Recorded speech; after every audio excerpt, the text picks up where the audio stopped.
Good afternoon, everyone. I'm Megan Acton, Project Officer at the International Federation on Aging. Thank you all so much for joining this webinar today on mobilizing the rights of older people. The IFA is delighted to host this webinar, which aligns perfectly with our aim to drive the agenda of the world's population aging and vision of a world of healthy older people whose rights and choices are both protected and respected. Over the years, IFA has been deeply involved in the drafting of key initiatives at the United Nations, advocating vigorously for older persons to be recognized in the Sustainable Development Goals. A major focus of the IFA in recent times has been supporting the agenda for a UN Convention on the Rights of Older Persons. This isn't as easy as it sounds, as much work must be done to inform and educate all governments as well as civil society around the world of the serious issues facing older persons that deserve attention, as will be discussed throughout the webinar today. Before I introduce the speakers, we ask you to take the time to complete a short poll that will show up on your screen now.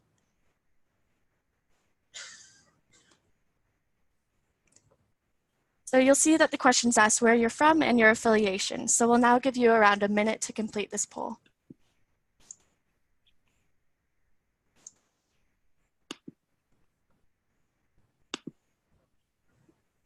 Also, throughout the webinar, if you have any questions throughout the presentation for the speakers, please complete them using the Q&A function that you can find on the black bar on your screen.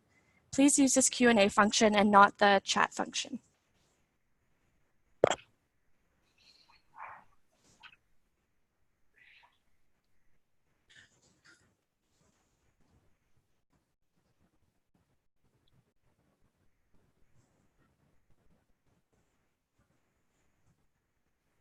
Okay, so we have 15 seconds left.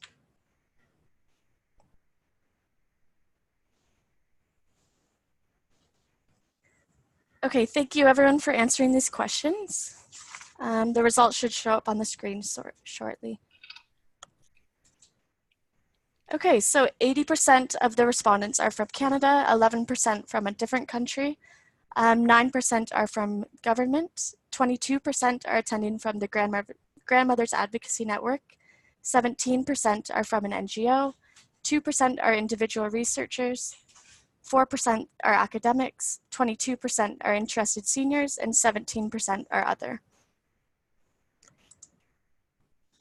Okay, so without further ado, it's my pleasure to introduce you to the two key speakers of today, Margaret Gillis and Peggy Edwards. Margaret Gillis is the founding president of the International Longevity Centre of Canada, part of the global alliance of 16 centres dedicated to the needs and rights of older people. An award-winning executive and innovative leader, Margaret played a role establishing the Age-Friendly Communities program in Canada and internationally. Margaret has strong credentials in regard to human rights, working with and speaking at the United Nations on behalf of older persons. She's also a member of the One World Grannies in Ottawa. Our second speaker, Peggy Edwards, is a consultant and popular speaker on aging and an activist for the rights of older people. She's a former policy analyst with Health Canada and the World Health Organization. Peggy is a co-founder of Grandmothers Advocacy Network, which advocates at local, national, and international levels for the rights of grandmothers, older women, and vulnerable young people in sub-Saharan Africa who are dealing with HIV and AIDS pandemic. So it's now my pleasure to welcome Peggy, who will provide an overview of today's session.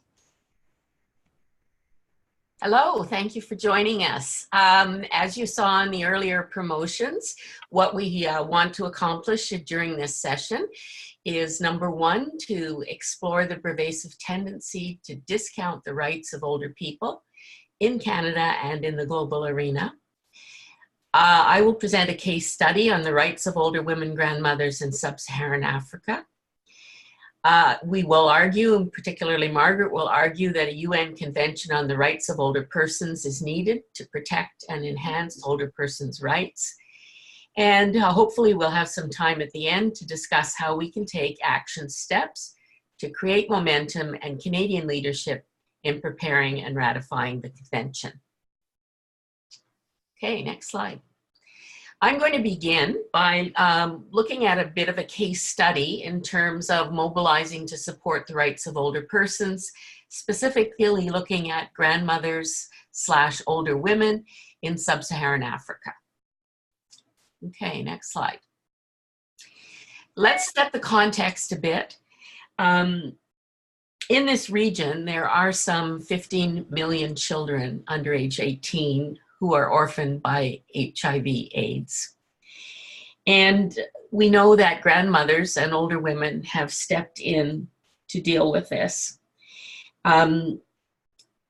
These older women are desperately poor and grieving the loss of their own children, but they have rallied with great dignity and resilience to become leaders in their communities. One of the things we want to discuss here is the fact that ageism, sexism, and invisibility leads to the denial of their rights. Margaret will talk more about ageism and defining that.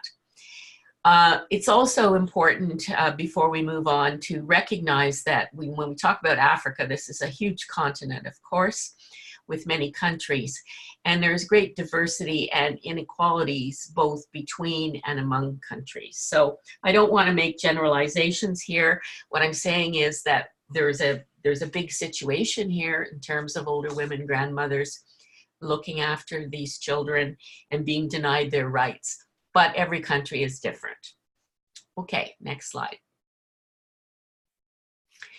From the Canadian perspective, very pleased to see there's lots of people on the call from the Grandmothers Advocacy Network. Gran is a dynamic network of volunteers from all across Canada. And people always ask, is it just grandmothers? And we say, no, we very much welcome grand others, people who are not yet grandmothers, who aren't grandmothers, but are interested in supporting the cause. Gran itself became an independent civil society organization in 2011. Prior to that, we worked primarily with inside the Stephen Lewis Foundation, which started the Grandmothers to Grandmothers campaign in 2006. But we became an independent organization in 2011.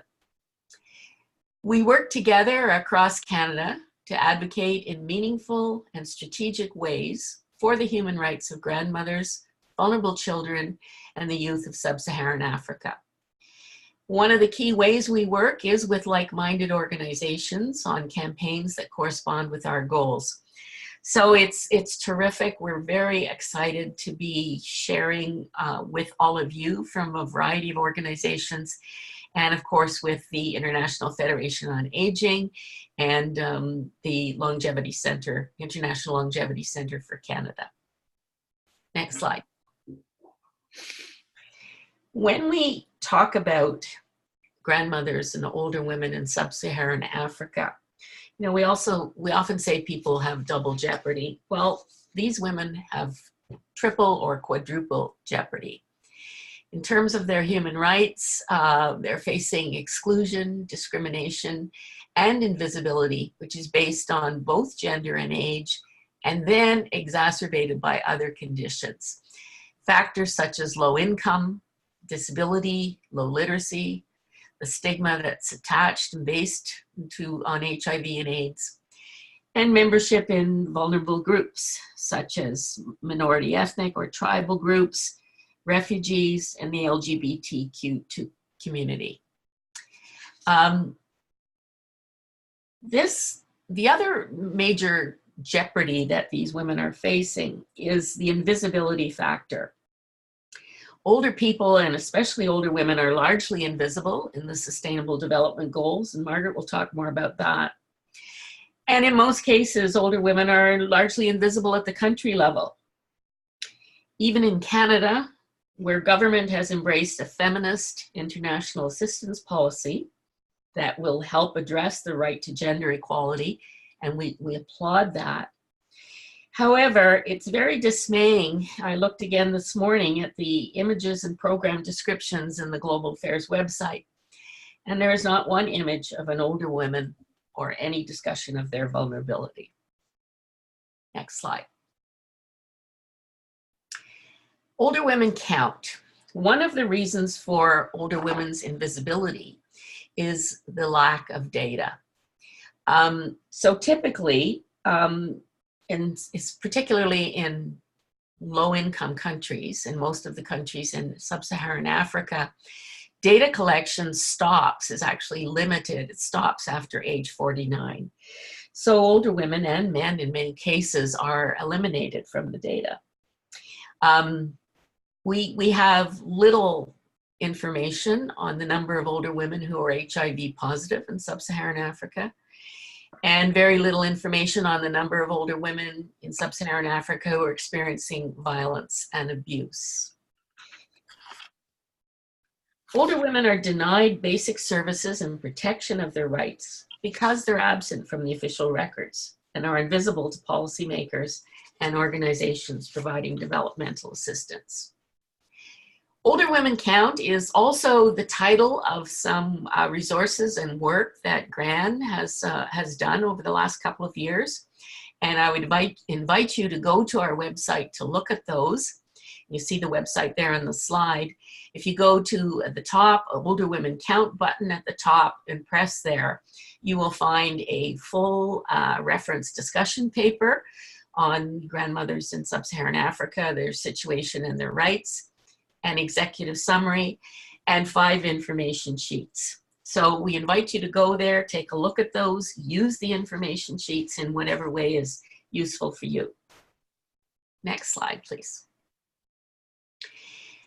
The document Older Women Count points to 5 pillars for action, or areas in terms of human rights that really need action. The first is education and lifelong learning. In sub-Saharan Africa, older women are the most likely to have had limited or no access to education growing up. In sub-Saharan Africa, in 2015, literacy rates for women aged 65 and older were only 26%. And for younger women, I'm talking age 15 to 49, the literacy rate was just 65%, the lowest in the world. So without adult education, without continuing lifelong learning, these women will become older women who will have difficulty understanding and creating written and digital material. Their health and well-being and their rights will be severely compromised as a result. The second issue is health. Most do not have access to required medications and age-friendly health and social care, including support for preventing, treating, and caring for the children in their care, many of whom are infected and affected by HIV/AIDS. Many do not have the basic resources required for health, like nutritious food, clean water, and adequate safe housing. The next one is freedom from violence, and I'll talk a little more about that in the next slide. The fourth one is economic security, social protection, which the UN has designated as important human right. Older women in sub-Saharan Africa are often denied their rights to decent work, life beyond poverty, and to property and inheritance that rightfully belong to them. Less than 1 in 5 have any access to pensions and other social protection measures. Next, and the last one is concentration on human rights, dignity, and full participation in society and in government. Next slide. I just want to mention, because of the time of this webinar, Pillar 3, the right to nonviolence, some of you may know that we're at the beginning of the 16 days of action designated by the UN against gender-based violence. And Gran is very involved in this. In terms of looking at the African women, there's a number of issues here. First of all, the failure of law enforcement and the legal system to protect them, and a whole range of issues in terms of violence. Many of these are experienced all over the world, not only in sub-Saharan Africa, but they're dealing with domestic violence, elder abuse, abuse of traditional practices, land grabbing attacks and killings, wife inheritance, sexual abuse and rape in conflict areas. There's a myth that older women are not exposed to sexual abuse and rape, but we know that this is not the case, particularly in conflict areas. And exposure to HIV infection because of wife inheritance and domestic violence. Next slide. Thank you. So, Pillar 5, a UN Convention on the Rights of Older People. Absolutely, we support that. We feel, and the Grandmothers in Africa believe that a UN Convention on the Rights of Older People will definitely help them in their situation. So we're encouraging Gran and all of you to be a voice for older people. Next slide, please. And I'd just like to close with the Grandmother's Statement from South Africa in 2017.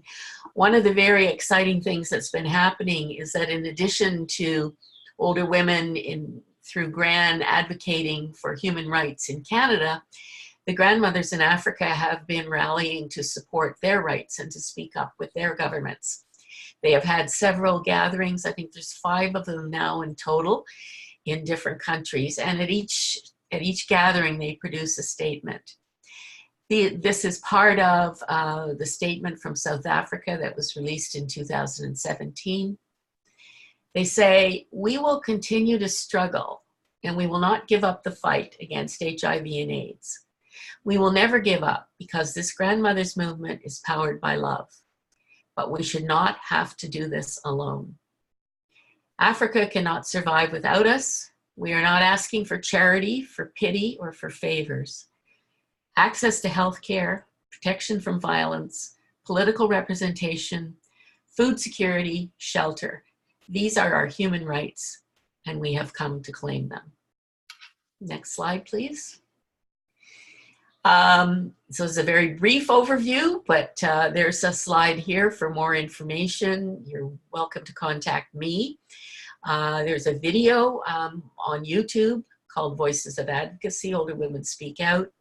The Grandmothers Advocacy Network has a really excellent website. You get lots of information there. You may also want to look at the Stephen Lewis Foundation Grandmothers Campaign. And they're from Trent University. There are some who've been studying what we call aging activism. There are some interesting capsules. I'm one of them, but there's several other older women working and advocating in this area. So that's all I have to say, and we'll be back for discussion. Thank you. And I'm turning it over to Margaret. Thank you, Peggy. Just to remind you, I'm Margaret Gillis, and I'm the president of the International Longevity Centre of Canada. Our mandate is to advocate for the rights of older persons, and we're part of a global alliance of 16 countries, and we're partners with the Life Research Institute at the University of Ottawa. As Peggy mentioned, I'm a member of One World Grannies, and I'm also a member of the International Federation of Aging. Next slide. I wanted to start you all off with an inspirational quote from someone named Stephen E. Landsberg. I really don't know who he is, but he wrote something called "More Sex is Safer Sex, the Unconventional Wisdom of Economics." So I figured he's clearly a genius because it's really the first time I've shown the slightest interest in economics. But I wanted to use the quote because I think it really captures the truth about advocacy. It says, "When something is easy to imagine, it's often because you fail to imagine it in sufficient detail." And I think that's the case with our work to get a convention. We are dreaming big, and we have moral authority, and we think anything can be done. But sadly, it takes a lot of work, and it takes a lot of coordination across organizations. Next slide. So I want to talk to you a little bit about some of the dream killers, and in particular about ageism in action. So like most Canadians in the last few years, I've had an unprecedented, and in my case, completely unhealthy, interest in American politics. So when Bernie Sanders, Elizabeth Warren, and Joe Biden announced plans to run for the presidency, it was with a jaded heart that I watched the ensuing jokes and jabs at older people. Lacking in both shame and imagination, they were described as shipwrecks, old duffers, and threats to the Republic.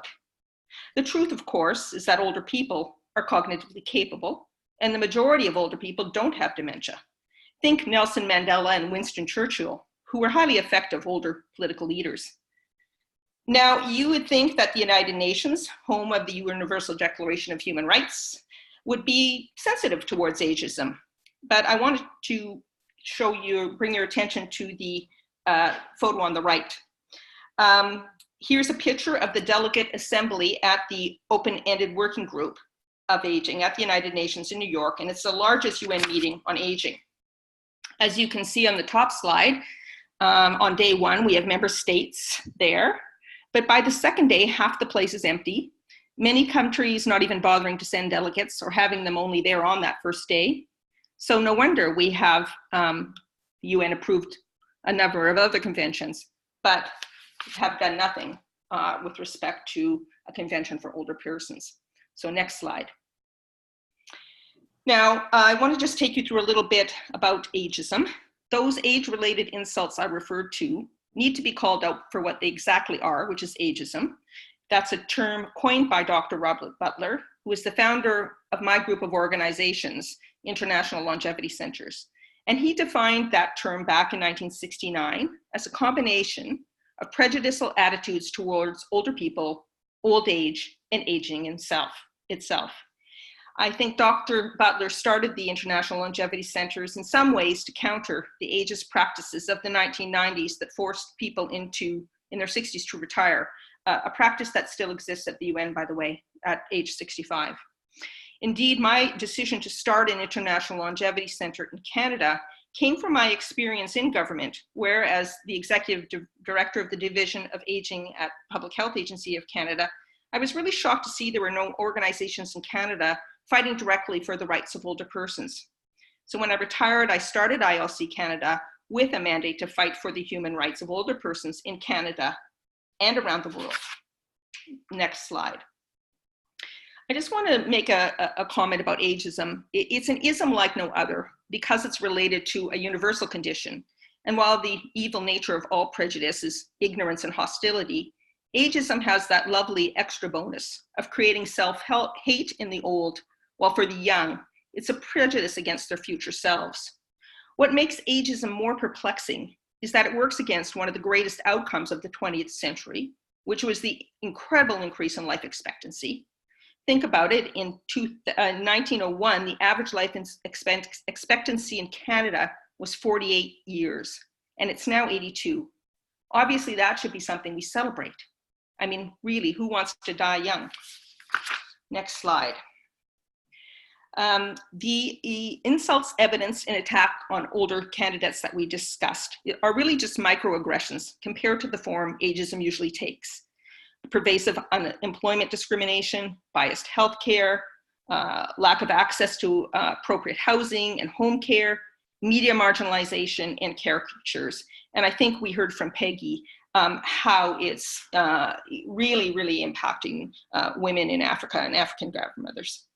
Now, to the dismay of those of you who are devoted to evidence-based, I'm going to start with a couple of anecdotal examples and then move on to some evidence with respect to the convention. Next slide, please.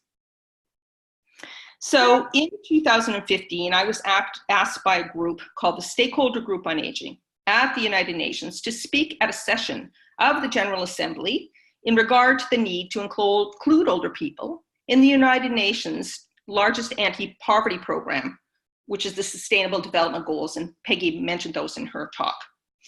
What was really shocking was that we had a number of issues to choose from in terms of examples where older people were completely excluded. We ended up, because you only have 2 minutes to speak when you're in those rooms, making your point to delegates, we decided to focus on the right to health, since the Sustainable Development Goals did not include the impact of chronic diseases after the age of 70. I mean, seriously, the UN needs to look at its own statistics. Who do they think gets these diseases? Similarly, the right to education ended at 49, thereby still dating me about 13 years ago. And just to kick it up a notch on the truly sickening scale, provisions against sexual assault, for some reason, only focused on ages 15 to 49, thereby bolstering the long discredited notion that sexual violence is perpetrated only on women of childbearing age, and effectively ignoring the most abhorrent forms of child and elder abuse. And I think Peggy illustrated that in her talk. Happily, and thanks to the work of international organizations and with the support of the Canadian government and other governments, we were successful in getting older persons properly included in the Sustainable Development Goals. But as Peggy said, we still have to fight the fight in terms of getting the statistics so we can move forward on policy.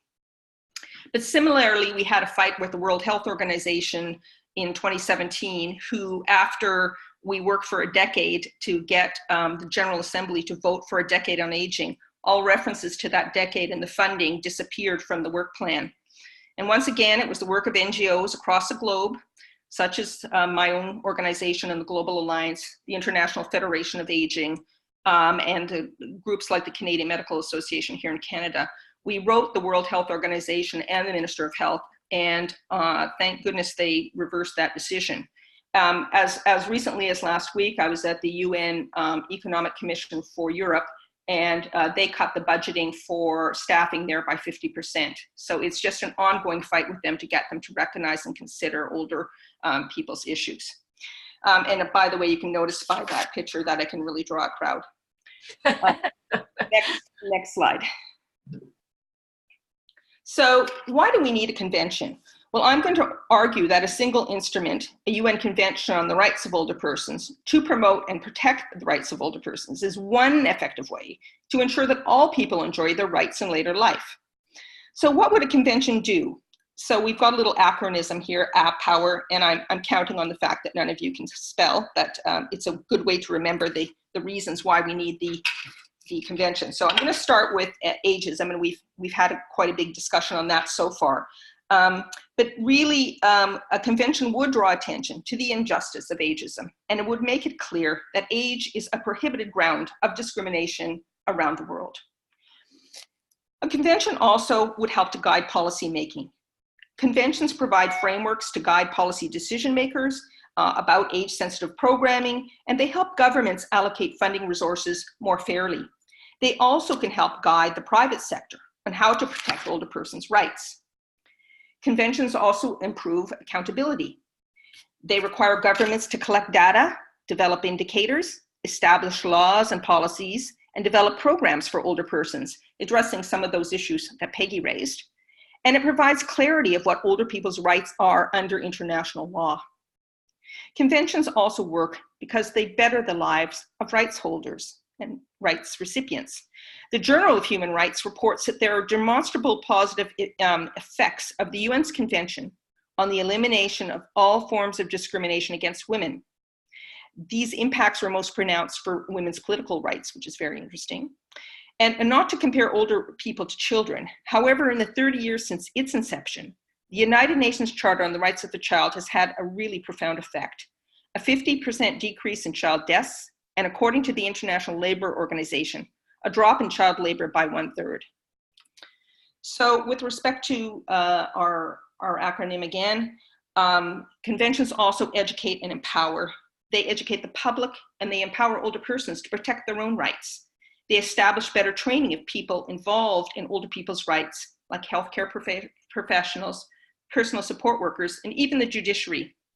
Conventions are particularly helpful to marginalized people such as poor women, ethnic minorities, and the LGBTQ community.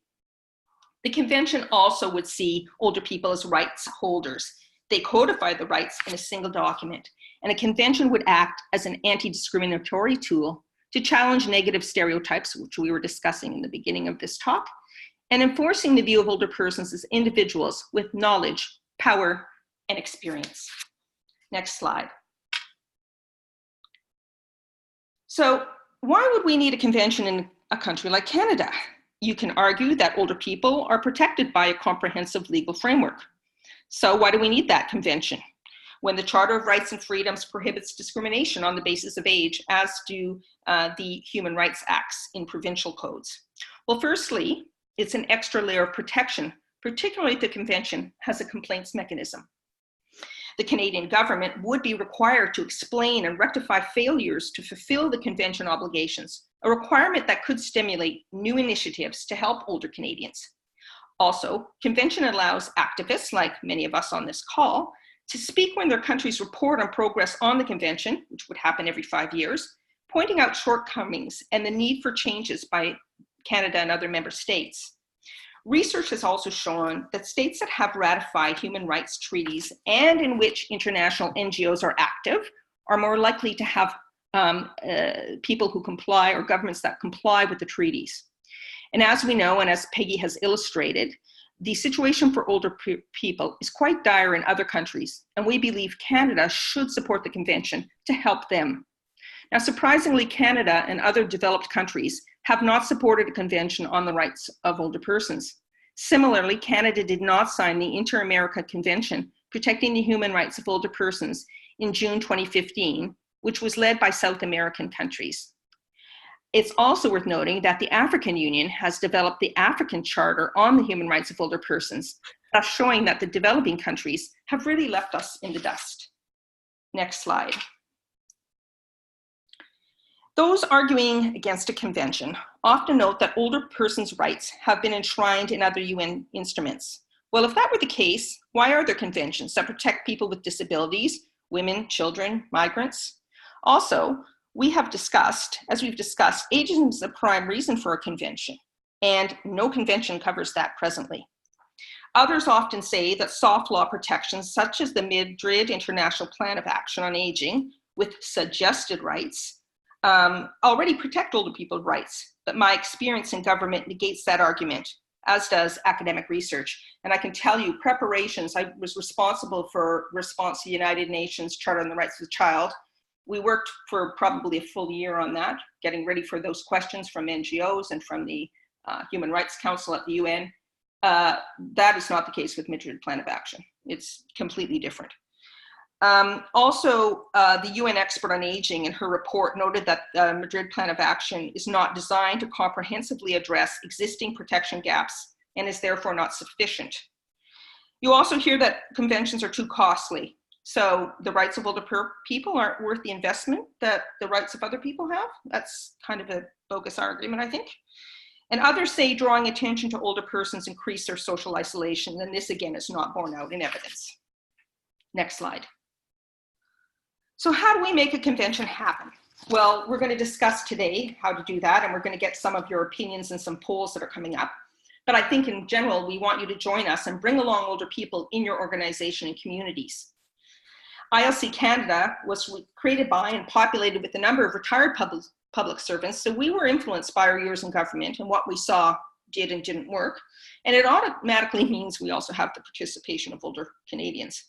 We're members of the Global Alliance on the Rights of Older Persons, an organization of over 200 NGOs advocating for the rights of older people, and their mission is to support civil society and engaging in the process towards a convention. And their work is to grow a global movement on activism. I'm currently the chairperson of the Global Alliance on the Rights of Older Persons National Advocacy Working Group, and our objective is to increase political support for the convention among member states at the UN. So you'll see a website out there. Please check out the website on the slide to get more information on GERUP. And I also just want you to notice that there's some of their tactics up there, and they have a lot of information on tactics as well. And I'm now going to change to the next slide, and I'm going to share with you what we've done in Canada so far in terms of work.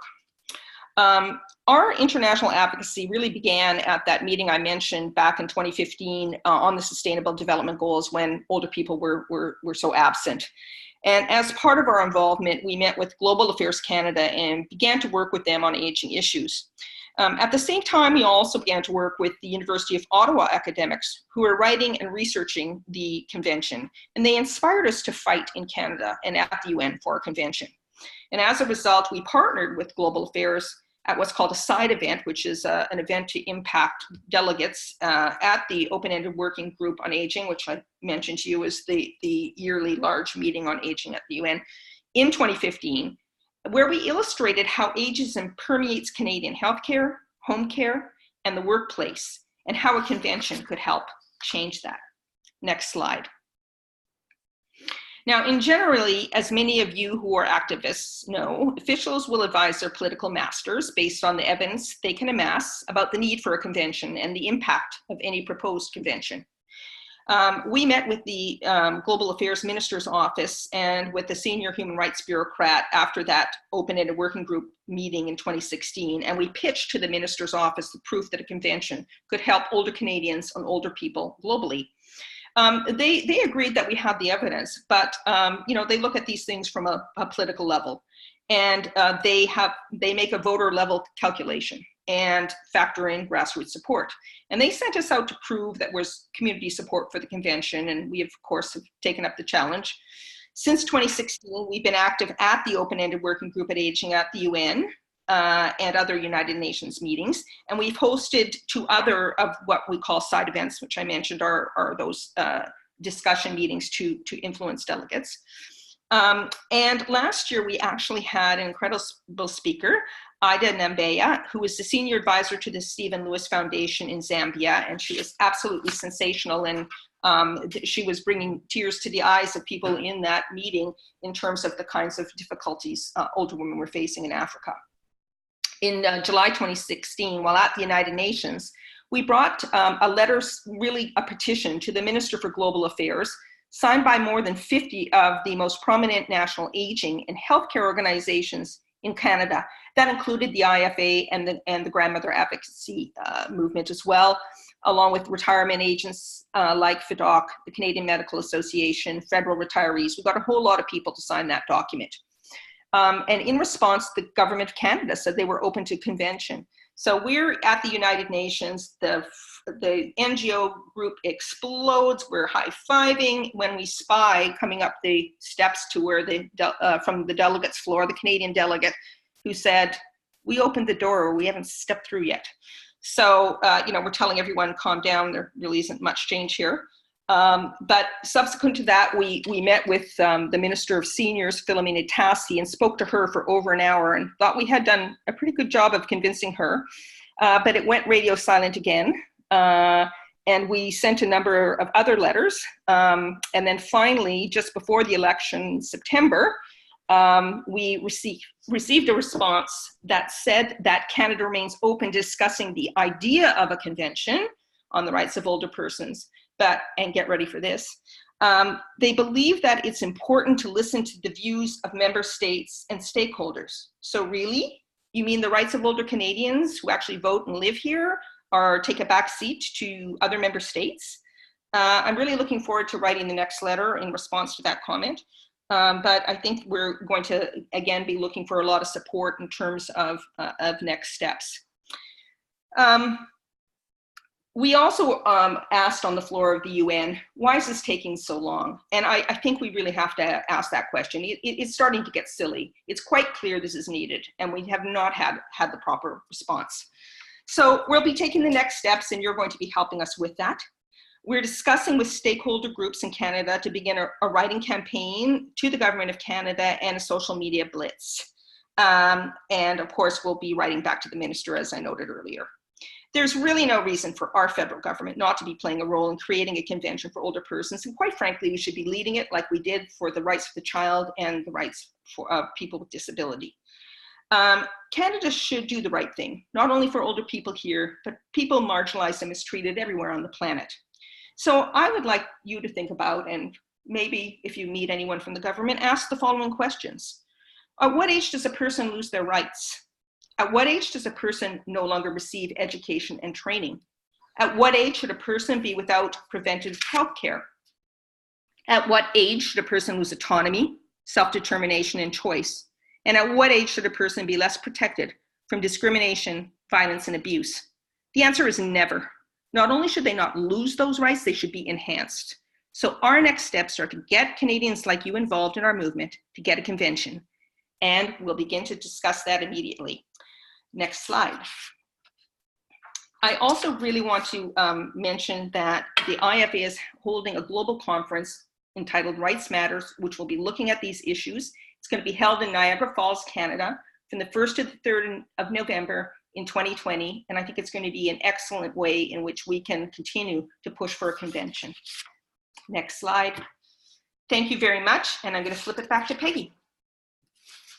Okay, we're going to, thank you, Margaret. That was fantastic. We're going to take a look now at a second poll.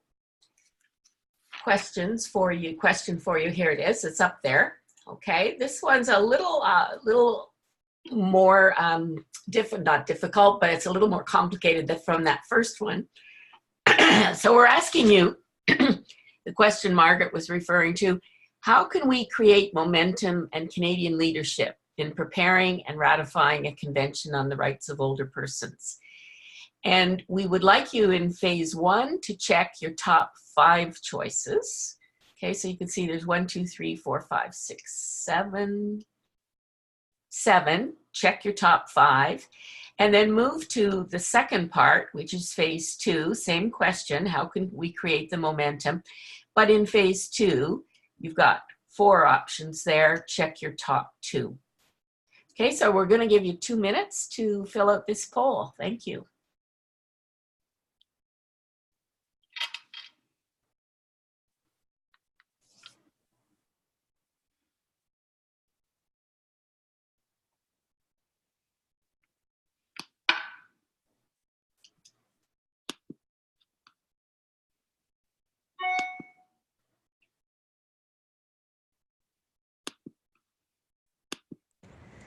It looks like on the poll that you're only able to select 1 option per question, so I guess just select your top 1 option. Yeah, sorry about that. Oh, the technology wouldn't let us. Okay. All right. Well, you know what? That gives us, that goes right to the point, eh? What's your top choice? Maybe while we're waiting for the poll to come up, yeah, and I see somebody's mentioned that. I'm looking at the Q&As. Maybe we could handle one of our Q&As and then come back to the results of the poll. So from Donna Delio, Donna asks, would a convention be helpful with new laws on the right to end life? As people age, they are pressured to not be a burden to society, but society does not value their input or their knowledge. Families are too busy to take care of them, so they are prone to end of life sooner than may be required. So the basic thing is, would a convention be helpful with new laws on the right to end life? Margaret, do you want to start on that one? Sure. I think it depends on what provisions are in the actual convention. So there could be provisions that look at things like the end of life could be part of the health discussions. So it would depend on the detail. So again, like all things, you know, devil's in the detail. But there would certainly be things like that addresses part of your question, which is lack of access to things like home support that, you know, do lead people to despair. So, you know, there's kind of 2 pieces to it. But again, it would depend what's written in the convention. Yeah. But my assumption would be that a convention, that would be part of, you know, what would be in it is the right to make decisions about death and life. And that would also depend, Peggy, on the NGOs pushing for things as well. Because what happens if we start to engage in the discussion and the creation of a convention, groups like ourselves would be involved in you know, responding to what's being written and what ought to be in. Right, and that's a big job, eh? But everything's up there in terms, now we'll get direction because of the UN work. You know, they've identified key themes and items that should be in a convention, as has the African countries. So we're not starting from scratch, but yeah, I personally believe this is probably the biggest ethical debate, certainly in Canada and developed countries for the next 10 years. And, you know, we're going to be part of it. Okay, do we have the results from the poll? Can we pop those up?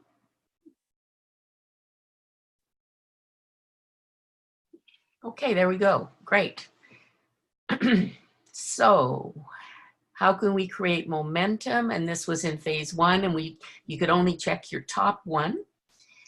So there you have it. What's our top 1? We've got 2 tied at 21%. Collaborative planning with key groups and allies. Yep, and that's what we're starting today. And Margaret's already been working on, but we're going to have to definitely go further on that one. Same, 21%. Solicit champions in government, industry, and public. Very interesting. I'm sure there's some champions on the line right now. They're all very close. And then at 19%, correspond with key federal ministers and identify additional allies. Okay, then a little lower down, but still got some support. Continue to participate in the open-ended working group at the UN. letter writing campaign, which Margaret mentioned, and presumably ILC will lead, and develop a fact sheet and counter arguments and infographic. Okay, let's move that down to the second part of the second phase. What do you think is the most important thing to do? Okay, that's pretty clear. Secure an MP who will introduce the bill in the House or the Senate. Secondly, engage the public with a social media campaign. Thirdly, engage the provincial territorial governments, important in this federated state, and share Canadian leadership with the UN. So thank you very much. That this in the report from this, that will be included in terms of where you think the priorities are for moving ahead. So we've got a few more minutes. I think we can go back to the Q&As. So just pop that up. Oh boy, here's a biggie from Mark Fenning. Can you speak to how climate change and mass migration around the world are impacting the rights of older persons? And how can we make this an intergenerational conversation? Marg, do you want to start on that?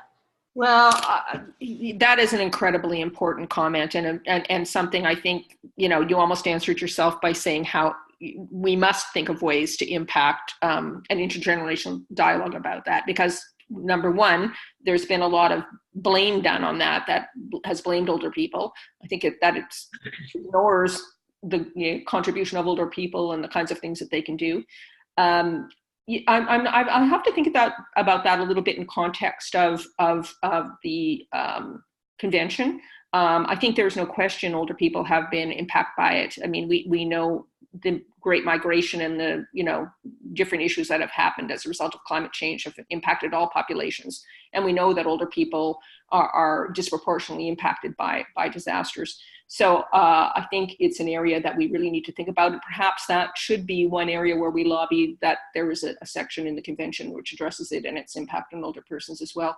It also leads to another really interesting area where there needs to be work done, and this is one that Gloria Gutman, who's our vice president, and I have discussed in the past, and that is really looking back at the response to disasters and the impact of older persons, and there's a ton of work that needs to be done on that. So that's a partial answer to a really big and important question. Peggy? Yeah, I could add to that from Gran's perspective, the Grandmothers Advocacy Network. We've been very aware of the impact of climate change on the grandmothers in sub-Saharan Africa, particularly when it comes to agriculture, which certainly in the rural areas is the main source of both nourishment and income for the African grandmothers who are looking after many children and large families. And the impacts of climate change are life-threatening. Mass migration, similarly, when we look at what's happening in Africa, particularly when there's countries in conflict, and mass migration to other countries, and the terrible living conditions as a result in camps and things like that. And as Margaret said, when you come to a natural disaster, older people are most often left behind. We've seen this over and over again. Yeah. Sometimes because physically they can't get out. And so this is, as Marg says, I would totally agree, this is a top priority for looking at human rights. One nice thing about the intergenerational conversation from the grandmother's experience, I'm sure many of you were involved in the climate change protest marches across the country and across the world a couple of weeks ago. And what was really wonderful, I'm in Ottawa, and of course a number of the grandmothers went, and we were joined by our grandchildren who took the day off school and came, and we marched together. So it was just terrific to do that from an intergenerational perspective. And it just showed again that we really share the same concerns. Okay. Okay, let's try one more question. From Elizabeth Sclater. Great presentations, thank you. In my local community, we plan to hold a Southeast London, you're in the UK, meeting on access to justice with feedback from OEWGA and getting their feedback for the normative elements in 2021. Okay, Marg, you can address that. With report to the UK government and direct to the UN itself. Love those last questions, which I'm sure we will use. We are trying to raise resources to use an arts outreach organization to hear the more visible voices. Margaret, do you just want to explain and comment on what she's speaking of there in terms of meeting on access to justice? Right. So the next open-ended working group meeting, which is going to be in April 2020, there are usually two issues a year that the delegates focus on at the United Nations. This year, one of them is access to justice, as the writer has noted, and the other issue this year is access to work. And so there will be, for instance, we'll do a side event at the open-ended working group where we're going to be looking at experts on access to justice. And I think one of the things we're going to focus on this year is access to justice for older women. So it sort of fits in a little bit with what Peggy said. I guess you're going to have to get some experts in your country, because of course we don't have enough time to kind of go through it right now, to highlight what are the pieces of access to justice that you see as most important and that you want to highlight for the meeting. But the normative aspects, just for those who don't know what those are, that's actually what would you write in a convention that protects the rights to justice. So there is also probably a fair amount of work done. You can look, HelpAge in UK has a draft of a convention that they see as a convention, and there's some very good information there that you might want to check out. There is also academic papers being done now. More and more academics are starting to look at the convention, and you'll find law schools where they're starting to look at what those normative, meaning what was actually written in the convention, aspects should be. So I'm not sure if that answered your question, but I'd be more than happy to chat with you about it offline if you want to contact me.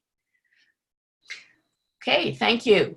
There are several more questions up here, but we want to end on time, so we're not going to address them here, but we will answer these questions. What we will do, you will get an email from us, everyone who's online or who's joined this, with summary notes from the seminar, from the webinar today. And in that, or as an attachment, we will include the questions that you've given with written answers. So sorry, we don't have time to do it all by discussion, but we certainly will get back to you on those. So at this point, I want to turn it back to Megan from IFA to wrap it up. Yes, thank you so much to Peggy and Margaret for your excellent, motivating, and informative presentations on the rights of older persons. And also thank you to all the attendees for joining us today and contributing to the discussions. We look forward to continued conversations moving forward to advocate for the rights of older people. Thank you, everyone, and have a great day. Thank you. Thank you.